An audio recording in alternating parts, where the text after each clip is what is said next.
फस भइल बा देहिया ए गोरी भीजल बाड़ू पसेना से। ए राजा टप टप चुएला पानी ए राजा जैसे चुएला रस छेना से। लस फस भइल बा देहिया ए गोरी भीजल बाड़ू पसेना से। टप टप चुएला पानी ए राजा जैसे चुए रस छेना से। हो दुआरी से पर्दा हटा दाना ए राजा कूलर लिया हटाना। होत गर्मी बबनिया डोला दाना ए राजा कूलर लिया हटाना।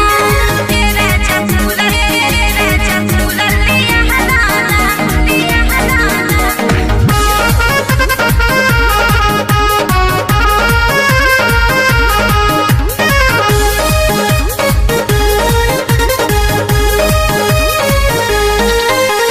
मन नहीं भावेला गर्मी के दिनमा तनिको न डोले पवनवा हो।